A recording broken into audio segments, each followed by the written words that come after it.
everyone, to the TCVCMU for Wednesday, June 23rd, 2021. It's been a wild week since our last update, and things got worse, but things are looking a little bit better now. But most of this volatility has been due to this, China crackdown, which now has gotten real, actually legitimate, especially with the mining operations. They're all moving or have already moved or are shutting down. So they're tearing the whole thing down in China, which has caused hash rate to drop, and so people are worried about network security. I'm not, because this is one of the things that Bitcoin was designed for. Why we have a difficulty adjustment, and there's so much hash power on the network that it's still so prohibitively expensive and complicated to attack the network. With a mining attack, that I just don't see it as a negative thing. But the market is reacting to news headlines, which makes sense in a jittery environment like this, kind of a bearish environment. But ultimately, long term, I think this is a good thing for the network. Miners are moving all over the world to other places, thus decentralizing the network even more. China, I mean, we don't want to. The headquarters of Bitcoin and cryptocurrency, do you mean communist China? I don't think so. So I don't view it as a bad thing. I think it's at the end of the day, it's a good thing, and will end up being bullish long term and making the network stronger.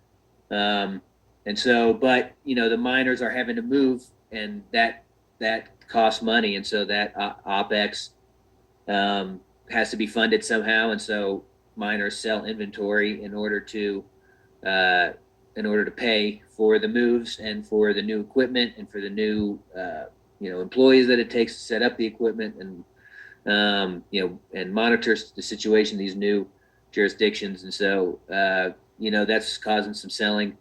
And then I just learned a couple of weeks, maybe a week or two ago, that Grayscale Bitcoin Trust, after years, it has an unlock, some coins or some shares that can be sold, and so that's putting more pressure on the market as well. So there's just it's summer, and that's always kind of a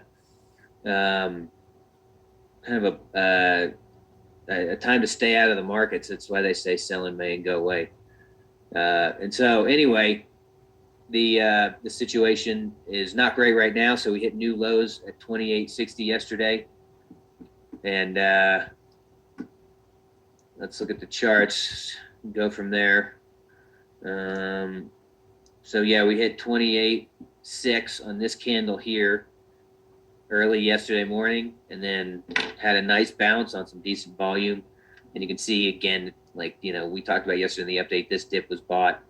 And so now we're back out of the demand area, but there's nothing here technically yet to say that we're out of this thing or that we can't make new lows.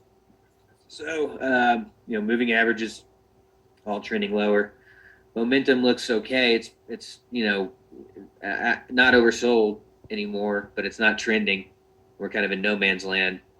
The the market structure here is pretty bad. When you have rounded top, new low below all of these regional lows, and the bounce is nice. This is a nice reversal candle, but we need a lot more action, a lot more evidence here to say conclusively that we're out of this thing, or that we're even close to coming out of it. Ed talked about yesterday in his update, and so did I, that this 36.5 area, mid 36 area, needs to be cleared before we can start thinking about getting bullish. That's where these moving averages are as well. But if we do get up to the 36, I think we sell off hard, back down to the low 30s at least, maybe even test below 30. Now, if we can hold that, then we can actually start talking about some real bottoming possibilities. So we still think you buy down the low 30s and below, certainly below 30 for longer term holds. But for now, this is a no touch. So for my newbie buddies and long-term buddies, that sounds good to me. Not giving advice, just updating you a little bit, but Could be some good entry points. I can't record this whole thing. Much too long.